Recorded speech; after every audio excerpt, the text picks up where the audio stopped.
Hello students, कैसे हो आप सभी। I hope you all are fine. तो आज मैं स्टार्ट करने जा रही हूँ ये वाले दो क्वेश्चन जो हमारे ब्लूप्रिंट वाले पेंडिंग थे। जैसा कि आपको पता है कि हमने ऊपर वाले सारे टॉपिक्स कवर कर लिया। अगर आपको उनमें कोई भी डाउट है तो यू कैन आस्क मी।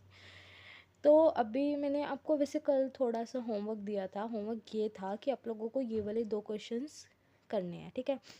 उम्मीद करती हूँ कि आप लोगों ने कर लिए होंगे। तो एक बार आप प्लीज़ रीचेक कर लें। मैं इसको यहाँ पर आपको समझा देती हूँ, ठीक है।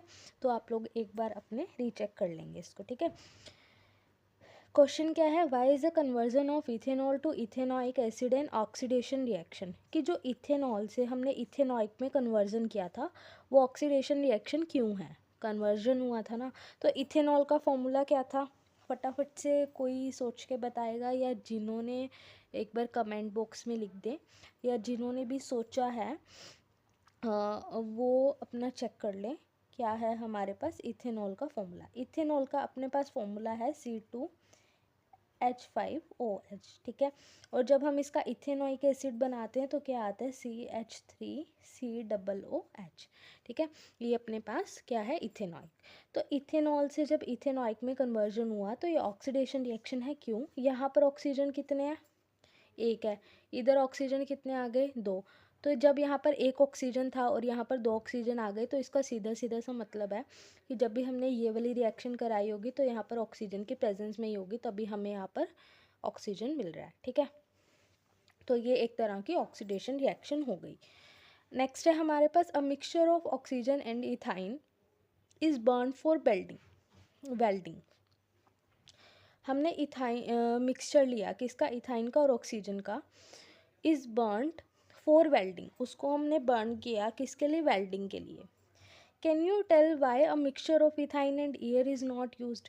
क्या हम इथाइन के साथ एयर को यूज़ नहीं कर सकते, क्या बोला इसने, इथाइन लिया, इथाइन जो है उसके साथ ये कह रहा है कि आप वेल्डिंग के लिए ऑक्सीजन यूज़ कर रहे हो आप लोग, ठीक है। कहता है इथाइन के लिए, इथाइन के साथ आप लोग एयर क्यों नहीं यूज़ कर सकते वेल्डिंग के लिए, ऐसा क्यों। इथाइन आपको पता है वाई आ गया तो ये ट्रिपल बॉन्ड है, यानी कि अनसेचुरेटेड है। अनसेचुरेटेड है तो ये येलो सूटी फ्लेम देगा, बहुत बेकार तरीके से जलेगा। तो अगर ये येलो सूटी फ्लेम देगा तो इसको कंप्लीट कंबशन कराने के लिए ऑक्सीजन प्रॉपर मात्रा में चाहिए होगी, प्रॉपर अमाउंट में चाहिए होगी। तो हम यहाँ पर ऑक्सीजन की एडअप कराएंगे। अगर हम एयर लेंगे तो एयर में और भी सारी गैसेस होंगी, तो वहाँ पर ऑक्सीजन की अमाउंट आपको कम मिलेगी। तो इसको प्रॉपर अमाउंट में आपको बर्न करने के लिए आपको एक्चुअल में पूरी फुल ऑक्सीजन नहीं उठानी पड़ेगी, ताकि वो अच्छे से बर्न हो पाए।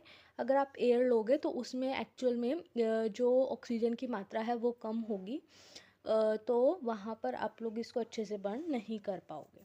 तो इसलिए जो है हम यहाँ पर कह सकते हैं टू बर्न इन प्रॉपरली, ठीक है। नेक्स्ट हमारे पास क्या है, some important carbon compound ethanol and ethanoic acid. Ethanol और इथेनॉइक एसिड, अब हम इन दोनों के बारे में पढ़ेंगे।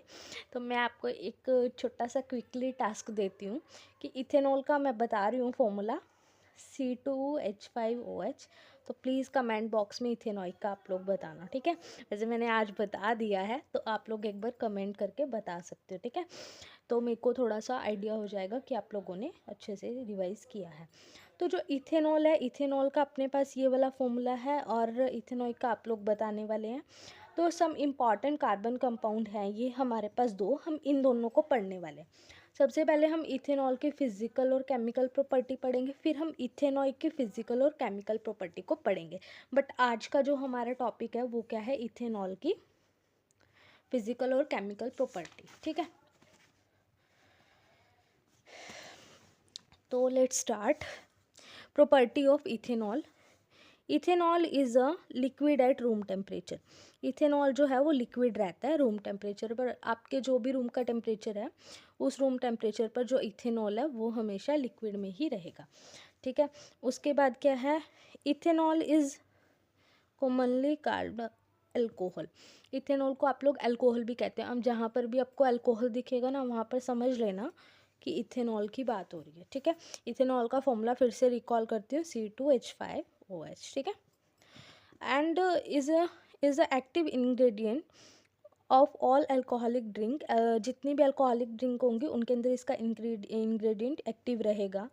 इन addition, because it is a good solvent, it is also used in medicine such as tincture, iodine, cough syrup and many tonics.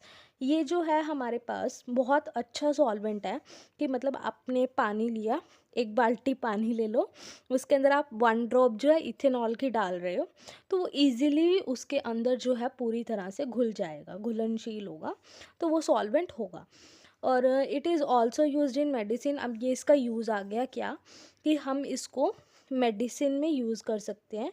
Tincture, iodine, cough syrup में, और कोई भी मैनी टॉनिक्स है उसमें हम इसको यूज़ कर सकते हैं. Ethanol is also soluble in water in all proportion. आप इसको पानी के अंदर किसी भी प्रोपोर्शन में मिक्स कर सकते हो, कोई भी रेशो ले सकते हो, ठीक है.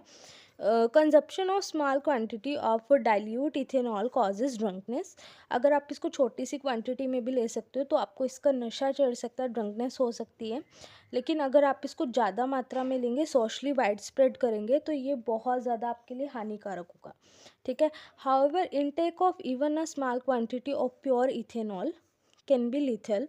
जो भी आप प्योर इथेनॉल लोगे वो आपके लिए लिथल होगा, और जो प्योर इथेनॉल होगा उसको हम एब्सोल्यूट अल्कोहल बोलेंगे, ठीक है. इथेनॉल को हम क्या बोलते हैं? Alcohol.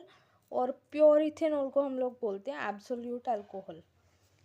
Also long term consumption of alcohol leads to many health problems. अगर हम ज़्यादा लंबे समय तक अल्कोहल को पीते हैं तो वो हमारी हेल्थ के लिए बहुत ज़्यादा हानिकारक होगा. ये तो सारी इसकी फ़िज़िकल प्रॉपर्टीज़ थी. फिर से रिकॉल कर लेते हैं एक बार. पहले इसकी रूम टेम्परेचर वाली थी, दूसरा हम इसको अल्कोहल कहते हैं, ये जस्ट है. ये गुड सॉल्वेंट है, किसी भी प्रोपोर्शनल रेशो में हम लोग इसको ले सकते हैं. और फिर अगला यही है कि हम इसको लंबे समय तक नहीं यूज़ कर सकते, और इसको हम एब्सोल्यूट अल्कोहल कहेंगे. ये इसकी फ़िज़िकल प्रॉपर्टी थी. अभी हम बात करते हैं इसकी केमिकल प्रॉपर्टी की. केमिकल प्रॉपर्टी के लिए इन्होंने छोटी सी एक एक्टिविटी दी है, उसके थ्रू हम इसको समझने की कोशिश करेंगे.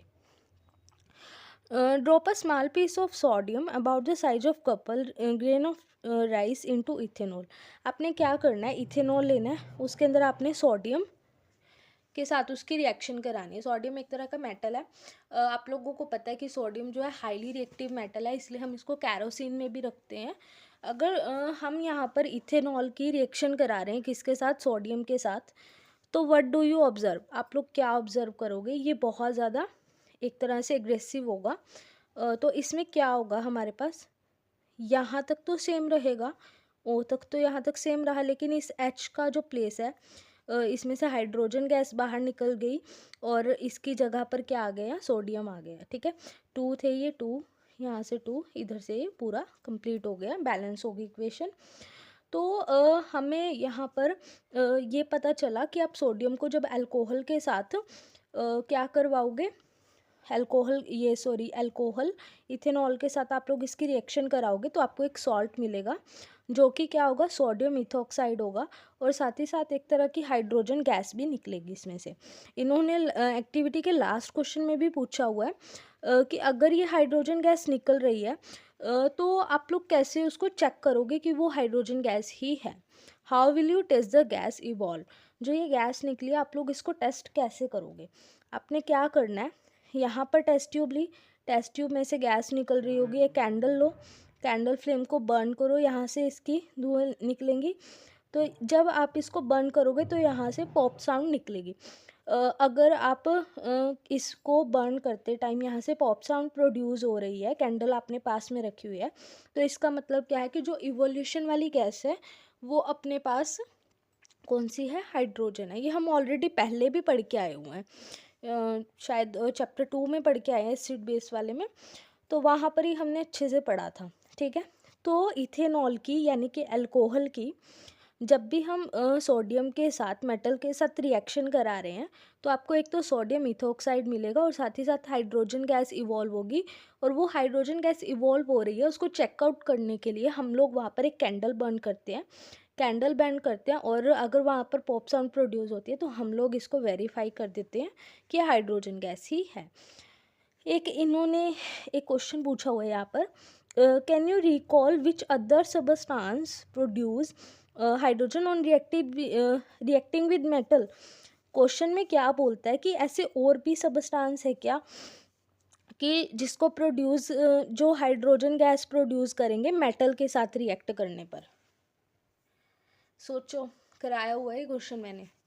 क्या था क्वेश्चन, दोबारा से एक बार पढ़ो कि हमने कोई भी मेटल ले लिया, मेटल के साथ ऐसी कौन सी चीज़ को हम लोग रिएक्ट करा रहे हैं तो हमें आंसर में यहाँ पर हाइड्रोजन गैस मिल रही है। मेटल के साथ ये हम पढ़ के आए हुए हैं, एक बार कमेंट बॉक्स में देखना डाल के, ठीक है, खुद से भी आप लोग चेक कर सकते हो।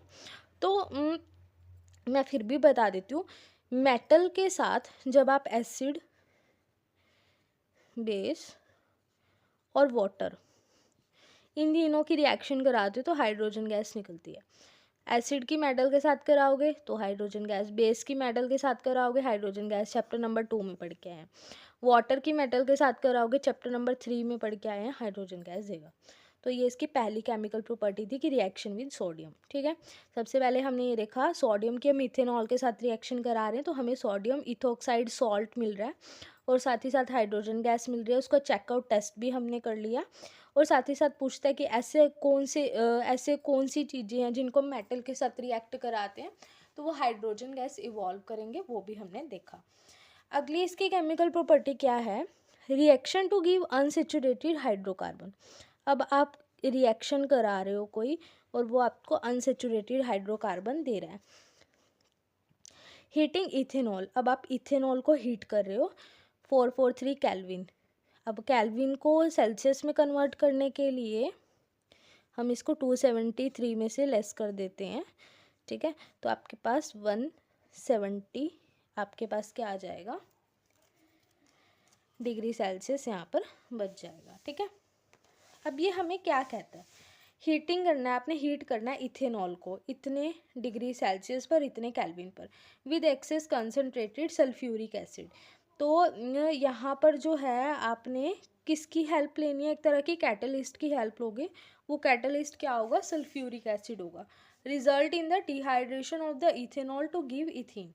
तो हमें क्या रिजल्ट मिलने वाला है इसमें कि आप लोग इथेनॉल को सल्फ्यूरिक एसिड की प्रेजेंस में इतने डिग्री सेल्सियस पर हीट कर रहे हो तो आपको डिहाइड्रेशन ऑफ इथेनॉल मिलेगा, इथेनॉल का डिहाइड्रेशन मिलेगा। इथेनॉल ऑफ डिहाइड्रेशन का मतलब क्या है कि इथेनॉल में से पानी गायब हो जाएगा, पानी निकल जाएगा, पानी बाहर आ जाएगा और इस तरह की जो डिहाइड्रेशन ऑफ इथेनॉल है उसको हम इथीन भी कह सकते हैं, ठीक है। अभी हम इसको इससे समझने की कोशिश करते हैं। ये हमारे पास इथेनॉल दे रखा है, इथेनॉल की दूसरी स्ट्रक्चर फॉर्म है C2H5OH जो कि हमने देखी थी, और एक ये भी मैं बार बार यूज़ करती हूँ CH3CH2OH, ठीक है। तो ये वाली जो भी हमारे पास कंपाउंड दे रखे हैं इथेनॉल, इथेनॉल को आपने गर्म करना है, हीट करना है और इतने केल्विन पर या इतने डिग्री सेल्सियस पर आप लोग इसको हीट करोगे। और कैटलिस्ट क्या यूज़ कर रहे हो इसके अंदर, सल्फ्यूरिक एसिड H2SO4। तो आपको क्या रिजल्ट मिल रहा है, डिहाइड्रेशन ऑफ इथेनॉल, इथेनॉल में से वाटर बाहर आ रहा है और आपको इथीन मिल रहा है।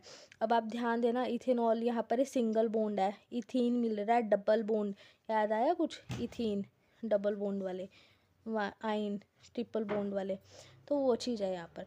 The concentrated sulphuric acid can be regarded as a dehydrating agent which remove water from ethanol. ये हमें अब पता लगा कि जब हमारे पास हम यहाँ पर सल्फ्यूरिक एसिड के साथ इसकी क्या कर रहे हैं, कैटलिस्ट यूज़ कर रहे हैं, सल्फ्यूरिक एसिड कैटलिस्ट यूज़ कर रहे हैं इथेनॉल को इथीन में बनाने के लिए या करने के लिए, तो उसमें से जो पानी निकल रहा है वो किसकी वजह से निकल रहा है, वो सल्फ्यूरिक एसिड की वजह से निकल रहा है। तो पेपर में क्वेश्चन पूछा जाता है इथेनॉल को इथीन बनाते हैं या फिर इथेनॉल का जो हम कन्वर्जन कर रहे हैं, डिहाइड्रेशन ऑफ इथेनॉल कर रहे हैं, तो वो डिहाइड्रेशन ऑफ इथेनॉल में कौन काम कर रहा है, किसकी वजह से हो रहा है, किसकी वजह से हो रहा है? सल्फ्यूरिक एसिड की वजह से हो रहा है। तो हम सल्फ्यूरिक एसिड को कह क्या सकते हैं? सल्फ्यूरिक एसिड को हम ये कहेंगे कि वो हमारे पास डिहाइड्रेटिंग एजेंट है। इतना क्लियर हुआ? तो ये आज का हमारा टॉपिक था, प्रॉपर्टी ऑफ इथेनॉइक एसिड। हम नेक्स्ट लेक्चर में पढ़ने वाले हैं। अभी एक छोटा सा मेरे माइंड में क्वेश्चन आया। क्वेश्चन ये था, इसके रिगार्ड में था। क्या था क्वेश्चन? पेपर में ना आई थिंक प्रीवियस ईयर में ही पूछा हुआ है। क्वेश्चन ये था, असर्शन रीजन में था, और ये कि एडिशन रिएक्शन और सब्स्टिट्यूशन रिएक्शन। एडिशन रिएक्शन, क्या एडिशन रिएक्शन सैचुरेटेड हाइड्रोकार्बन है और सब्स्टिट्यूशन अनसेचुरेटेड? कुछ ऐसा ही पूछा हुआ था। तो एक बात हमेशा ध्यान रखना कि जो एडिशन रिएक्शन होते हैं वो अनसेचुरेटेड हाइड्रोकार्बन में होते हैं, और जो सब्स्टिट्यूशन होते हैं वो सेचुरेटेड हाइड्रोकार्बन में होते हैं। तो दोनों में डिफरेंस है। ऐसे सब्स्टिट्यूशन, ऐसे सेचुरेटेड, बच गया अनसेचुरेटेड, वो एडिशन की कैटेगरी में जाएगा। कुछ इस तरह से आप लोग लर्न कर सकते, ठीक है। तो ये हमारा आज का टॉपिक था, क्या? Property of ethanol. अभी हम नेक्स्ट में हम प्रॉपर्टीज़ ऑफ इथेनॉइक एसिड पढ़ने वाले। यहाँ तक आपको कोई भी डाउट है यू कैन आस्क मी। तो बाकी आप पिछला रिवाइज करते रहना, ठीक है। अगर आपको वीडियो अच्छी लगे, वीडियो को लाइक करें, कमेंट करें और शेयर करें, ताकि और बच्चों तक भी मैं अपनी नॉलेज को पहुँचा सकूँ। Thank you everyone, bye bye.